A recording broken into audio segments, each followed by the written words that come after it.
Hi, I am Ren Delgado, and today we're going to talk about legal writing.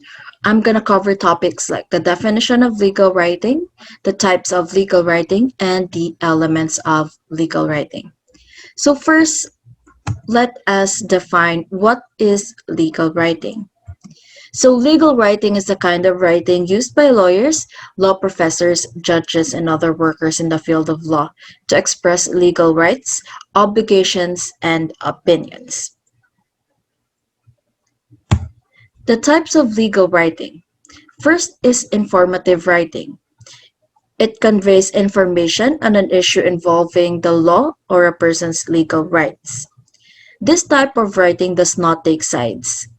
Its goal is objective communication by predicting the law's path vis-a-vis a set of facts regardless of who is involved. So examples are memoranda, letters to clients, and statement of facts in brief. Second is persuasive writing.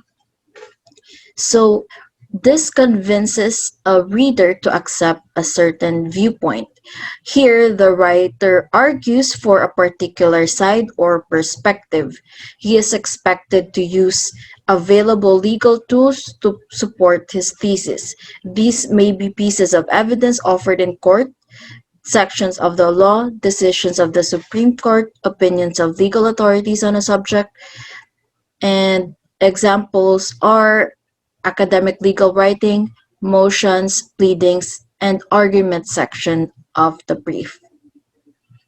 And third is functional writing. So this is designed for a specific use or result in law.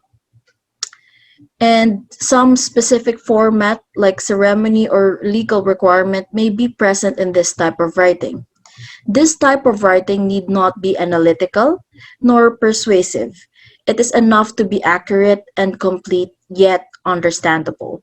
So examples are deeds, wills, contracts, or drafts of law and ordinances. Now let's discuss the elements of legal writing. So first is simplicity, to write plainly and simply. So to observe the rules on economy of expression, each sentence must say what the writer means and means what the writer wants to say. Convoluted words and word construction must be avoided. This is best done by preferring shorter sentences and choosing shorter words. Repetition must also be avoided as much as possible. So in simplicity, we should try our best to omit needless words because simplicity and economy are good qualities to have in legal writing. One must therefore omit unnecessary words and use shorter sentences. Lawyers generally write in long sentences. A complaint, say, for Rep. Levine may contain paragraphs consisting of only one sentence. So, for example, the herein plaintiff is willing and ready to give a bond pursuant to the rules of court executed in favor of the defendant in the instant case in an amount double the valuation of the subject personal property above described, and for the return of the same property if the return thereof be adjudged, and for the payment to the same defendant of such amount as he may recover from the plaintiff in the herein action. So the sentence above contains 76 words in no less than 7 separate thoughts, whereas a good sentence typically contains only one main thought in less than 25 words. By typically means that a sentence may have more than one thought. It is, however, preferable to express only one or at most two thoughts in a statement. Long statement Long sentences make one writing unwieldy and difficult to understand. They tax the reader's concentration and memory. So let's go to the rules on how we can write more simply. First is we should avoid wordy expressions. So here are some examples. The cars were bought for the purpose of starting a taxi business. So we can omit the words for the purpose of. So the more concise statement would be the cars were bought to start a taxi business. Another example would be the brothers succeeded in baking two huge ice cream cakes. So a more concise one would be the brothers baked two huge ice cream cakes. And here are some examples of unnecessary words wherein we can uh, translate it more simply. So, example is in spite of the fact that we can say it as although, make an analysis of, analyze, give assistance to, assist, hold the belief that, believe, be in a position to, can, is corrective of, correct, under date of, dated, is dependent on, depend, have a desire for, desire, give emphasis to, emphasize. So, second is avoid elaborating on the obvious. Here are some examples. When we say that we should avoid elaborating on the obvious, this means do not expand or restate the obvious. It bores the reader with information he already has. So, examples are Annie Bantug's two sons, Kenneth and Julio, played judo. So a more concise statement will be Annie Bantug's sons, Kenneth and Julio, played judo. So we can just take out the word two and just simply say sons instead of two sons.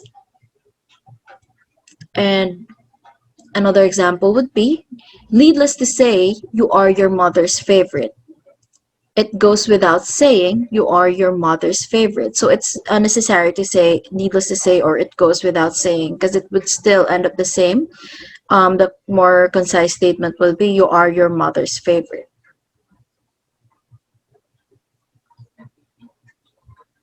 And next is, we should get to the point. Omit unnecessary preliminaries.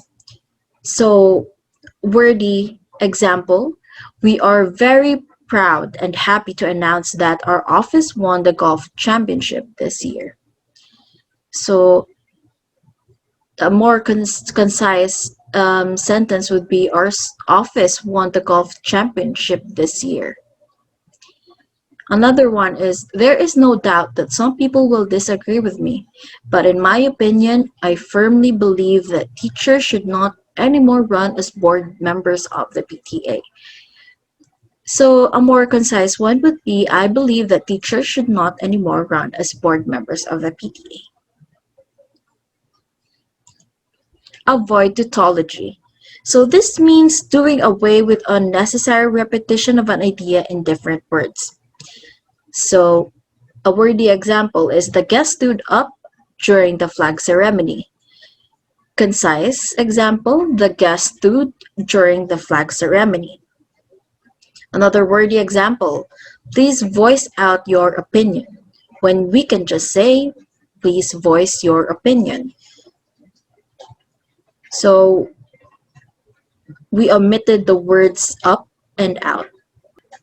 And fifth is eliminate certain phrases. So wordy sentences may be made shorter by eliminating there, that, which, who is, as to, it, or what. So wordy example, there were 8 members of the faculty who attended the meeting. The concise example, 8 faculty members attended the meeting. Another is, this is a topic that interests me. So we can say it as, this topic interests me.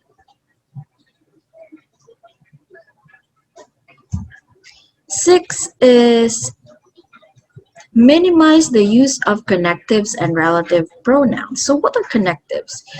These are coordinate conjunctions such as and but. Subordinate conjunctions such as, because, if, that, and though. While relative pronouns relate to an antecedent and introduces a qualifying clause, I met my cousin who taught me bowling. Now, let's go to the second element of legal writing. This is clarity. So it is clarity in writing results when the writer is able to express exactly and unambiguously what he wants to be reflected on his work. The last thing a writer would want is to confuse his readers. One On one level, clear writing involves clarity of expression and sentence structure. On another, deeper level clarity refers to clearness of one's logic and arguments. So a clear expression happens when what one thinks is reflected on that which one has written. To check if this has happened, the writer must reread his work and look at it from the point of view of the ordinary reader. The writer must check from for ambiguities, that is, if some terms may have more than one meaning. Generally, what is unclear for the writer is likewise unclear for the reader. A cardinal principle in clear writing is to be concrete. This will prevent ambiguity and room for misinterpretation. Many Filipinos are in favor of contraceptive. Is abstract when compared to a 2007 research conducted by the University of Eastern Visayas shows that 75% of Filipinos above 21 are in favor of using condoms.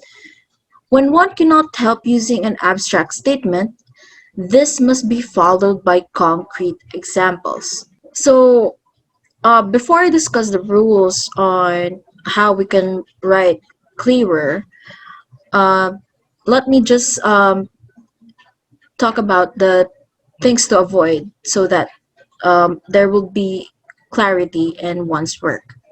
So, we should avoid wide gaps between subject, verb, and object. So gaps. A sentence normally consists of a subject and a verb, with the object following the verb. So the lawyer shouted at the witness if these three are placed in under or order and near one another. The sentence becomes easily understandable. Putting modifiers between the subject and verb between the verb and its object makes for tedious writing. So avoid misplaced or dangling modifiers. So a modifier is a word or a phrase that describes or gives more detail about a concept. A dangling modifier attempts to clarify a word not clearly stated in the sentence. As a rule, the writer has a fair amount of freedom where to place his modifier in a sentence. So example, he edited the letter quickly. He can also say it as he quickly edited the letter. Or he can also say it as quickly he edited the letter. So in the example I gave you, the thought of the sentence remains. When a modifier is misplaced, the meaning changes, since the modifier appears to describe the wrong thing. So also we have to avoid the ambiguous pronoun reference. Careless use of pronouns can result in ambiguity problems. This occurs when the writer allows multiple antecedents as possible references to a single pronoun.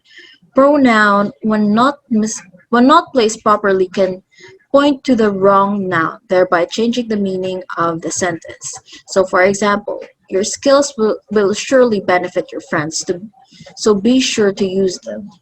The antecedent of them may be skills or friends, making the sentence ambiguous. And also, we must avoid, punctuations must avoid, not cause ambiguity. Punctuations are marks in written communication used to help the reader better understand the material. One such use is to eliminate ambiguity. Reckless use of punctuation can have absurd results. And also, now we can discuss the rules on in clear writing. So first, we must be clear on our point. Good legal writing, as in all good communication for that matter, requires the author um, must have a clear point about it. Writers who are not sure what they want to say cannot be understood. Their work appears to ramble, with the reader not knowing where he or she is headed. So there are three ways to know when one is unsure of his or her point. First, by over describing the background to what one wants to say. Second, by being unsure whether one is for or against a certain topic. And lastly, having too many points within one word. So second, we should make sure that the point is communicated at once. As important as having a point is to go direct to the point in one's paper. There's no use having a long introduction and then stating one's point near the end. By this time, the reader is either tired or puzzled, not knowing where the material is headed. And three, have a structure. This is where you put your data, analysis, and argument.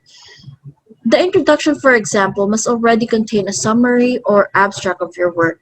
The background must only be short overview of the problem or legal concepts to be discussed. Extending an explanation of the background will tire the reader and will give an impression that the background is already the main concept discussed by the paper. The facts of a particular case under study must only cite relevant details. Putting in more will make the reading tedious. The analysis will discuss the writer's arguments. Here, the writer will cite facts, proofs, and evidence supporting his position. He may also cite counterproofs against his position and discuss how this would fall short of the writer's arguments. If the analysis covers many areas, it may be broken into subparts, and each part is discussed separately. The papers end with a short conclusion, which is a summary of the main analysis presented. So fourth, observe grammatical rules. This cannot be overemphasized. Non-observance of the rules on grammar subjects the writer to a whole lot of accusations, from being sloppy and lazy to being uneducated and worse, someone who writes nonsensically. Grammatical rules shall be treated in a separate chapter. Fifth, be precise. Know the exact meaning of the term. If the term is scientific or legal and has a technical meaning, know both its ordinary and technical meaning. Never use a term because it sounds right, particularly when you are not sure of its definition. To be sure, consult the dictionary. Also, avoid legalese. A separate chapter is devoted to legalese. And six, be consistent. So we should consider these questions. Are my tenses consistently present or consistently in the past? From whose point of view am I coming from? And who are my intended readers? So that will help you be more consistent with your writing. And last but not the least is be logical and clear in your argument. So one must be clear beforehand whether one is describing or arguing. The paper argues on something. It must be made clear beforehand. The thesis statement must be stated from the very beginning to guide the readers what the writer is arguing for or against. Unless the writer is clear with what he or she intends to do, the paper will not be clear to the readers. Now let's go to the third element of legal writing. So sorry about that. This is the third element. So in legal writing, a persuasive document attempts to influence the deciding authority to favorably decide the case in favor of one's client. Also be the arbiter in arbitration dispute, commissioner, hearing officer, mediator, or the other party to the dispute. Because persuasion is actually defined as a process where people are guided towards the adoption of an idea or course of action. So there are actually like different modes of legal reasoning. So first, let us define what is reasoning. Reasoning is the process of drawing conclusions from facts or evidence. To reach the desired conclusion, arguments and proofs may be used. So there are four modes of legal reasoning. First is rule-based reasoning. In rule-based reasoning, the conclusion is reached by analyzing and applying the law, rule, or legal principle. Example, the law says a contract is annullable where one of the parties is incapable of giving consent to a contract. Albert was 17 when he signed the contract. Therefore, Albert should not be bound by the contract because he signed it when he was a minor. Next is analogical reasoning. These are There are three possible types of analogical argument. So let's start with arguing from precedent. This type of analogical argument happens when the conclusion is reached by showing similarities between the case decided by the Supreme Court and the case of the client. This is usually achieved by invoking the doctrine of stare decisis. So example, in the case in question, Mario was 16 when he signed the contract in 2009. However, he lied about his age by misinterpreting himself to be 20. In a case of similar facts, Mercado versus Espiritu, the Supreme Court declared the deed of sale valid and cannot be annulled in spite the fact that the two of the four parties were minors. The reason is their misinterpretation about their age amounted to estopel. They cannot be made to benefit from their bad faith. Next is argument of same legal application. Analogical reasoning may also be used to show similarities that if the law applies to one area, it may be understood to apply to other similar areas. In a case that attempts to impose damages on the seller of a movable or real property for failing to disclose a major defect of the property, the lawyer might argue that the law has imposed such duty on sellers of personal property as well. He might argue that the rule for real property and personal properties are the same. Third is argument using common sense analogy. Analogical arguments may be used by starting with something that everyone accepts. Example, a person might argue that the death penalty must be restored because the body of society is just like the body of a person. If a man has severe toothache, the logical way is to extract the tooth. A heinous criminal is just like the bad tooth. Third is policy-based reasoning. So what is policy-based reasoning? So this reaches a conclusion by connecting the facts of the case to the state's existing policy.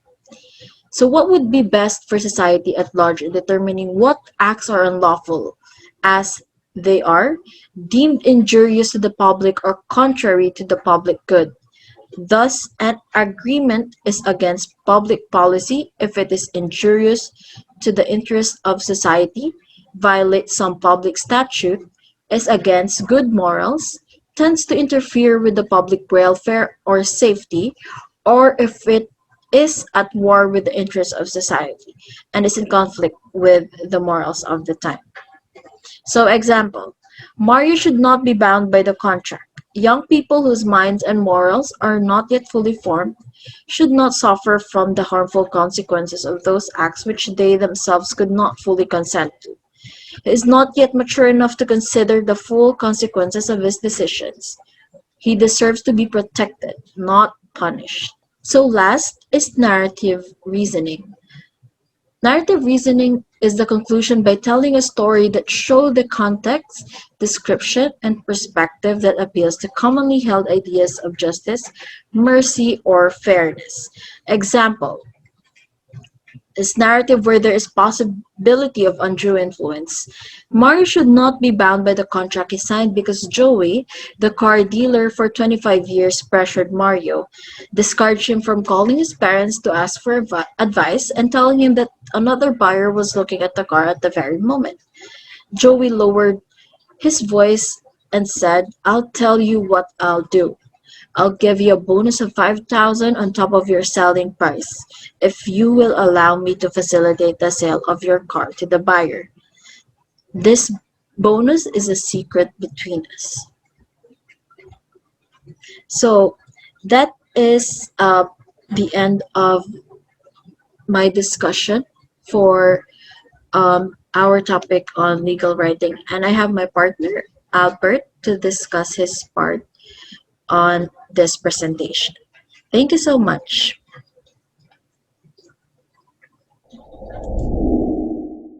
Good day, everyone. At this time, we will talk about two broad categories of legal writing. The two broad categories of legal writing are the following: the legal analysis and the legal drafting. Okay, we'll start on legal analysis. Under the legal analysis, we will talk about predictive analysis and persuasive analysis.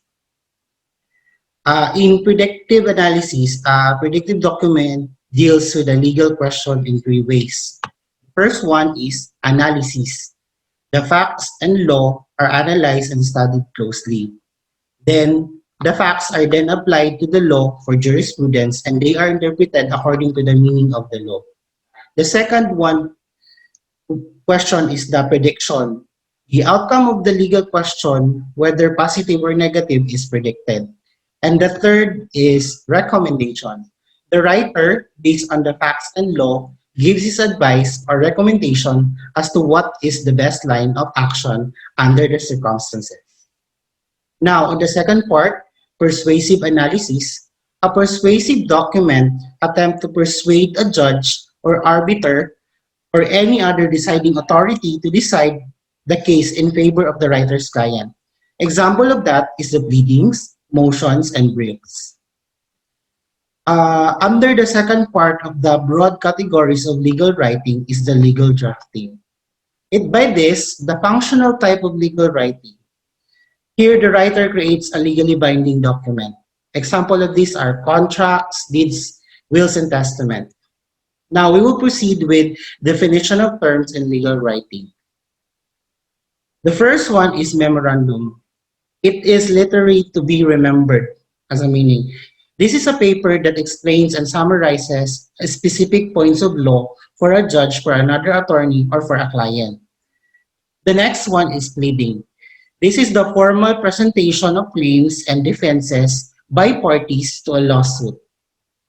The specific papers by which the allegations of parties to a lawsuit are presented in proper form.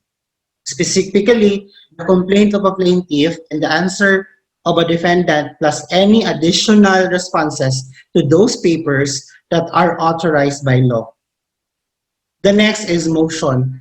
This is a written or oral application made to a court or judge to obtain a ruling or order directing that some act be done in favor of the applicant. The applicant is known as the moving party or the movement. Then the next is the brief. A brief is a written document drawn up by an attorney for a party in a lawsuit or by appearing pro se that concisely states the following. So the first one is issue of lawsuit. The next is facts that brings the party to the court or the reason why you are going to the court. The next is relevant laws that can affect the subject of the dispute and the arguments that explain how the law applies to the particular facts so that the case will be decided in parties' favor. The last one is the appellate brief, a writing that must be filed in an appellate court so that the court may evaluate whether the decision of the lower court should be reversed because of some error or impropriety that occurred during the trial. Now, we will proceed to writing clearly, accuracy, punctuation, and summarizing text. In professional writing, the following should be followed. It should have a good grammar. Step 1 towards a good writing. Number 2, communication skills vital to a lawyers. Number 3, lawyers judge by written communication skills. Then, professional writing skills may be inadequate. Skills acquired during studies may not include writing skills at all, or skills not appropriate to professional writing. The next is poor quality writing. Not easy to improve professional writing. Successful writing is clear. We should know this one. Logical, factual, concise, and persuasive. And appropriate language to show causality or logic. And replace unclear connecting words by specific words with clear meaning. Use affirmative language. And avoid expletives where possible. And put modifiers where they belong. And as to variation, too much or too little. Avoid adjective build-up and don't shift your point of view. Then, by the use of punctuation marks or commas, English does not use commas in the following situation. In here, before the verb that. Example is that I trust that you will return the money I lent you. And you should not use commas before the word because. Example of that is I trust him because he was always paid me in the past. And we should not use the word comma, use comma after the word please. Please do not hesitate to contact me if you have further questions. Now, we will proceed with writing with professional styles. This is a techniques for lawyers. Editing for emphasis. Now, we have here a 5 technique. Technique number 1 is omit needless words. Number 2, prepare action verbs to nominalizations. And number 3, don't trust modifiers. And we have the summary of the elements of a good legal style. We have the subject-verb agreement, which I know this is very important. And should avoid contractions that are usually out of place in legal writing. And then, when in terms of enumerations, the best method is first, and second, and third. Now, we have to suggestively avoid legal terminology. And also, foreignicisms. Try to use native English expressions that can easily be understood. Now, we have suggestions for revising and editing. Number 1 is to read out loud. This is very important so that you will know what is the problem of the paper you are writing. The second is omit needless words. Rely primarily on action verbs and nouns. Check for variety in sentence, structure, and length. Make a topic sentence outline so you will be guided. The next is transitional words and expressions. Review visual designs of text, the entire visuality of the text or the document. Is your purpose clear to the reader? You should ask it to yourself. Then proofread the entire document. Then the last one is ask a colleague to respond to your draft. Okay, revisiting some important rules in writing. So number 1 is use verbs and not nouns. This is only a suggestion. Number 2 is concrete, not abstract. Number 3 is active or passive. What about the agent? We should use active voice in writing legal documents. Obscurity. Thanks for watching my video.